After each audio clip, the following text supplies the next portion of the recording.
আসসালামু আলাইকুম। এটা হচ্ছে জাপানি দরজা, মাঝখানে নন ট্রান্সপারেন্ট গ্লাস লাগানো। এটার সাইজ হচ্ছে 2.5 ফিট বাই 6 ফিট।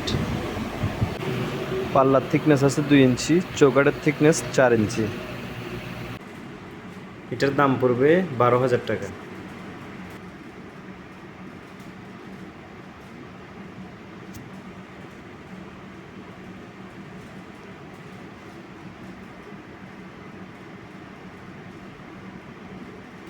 সেম কোয়ালিটির মধ্যে এটা হচ্ছে 3.5 ফিট বাই 6 ফিট।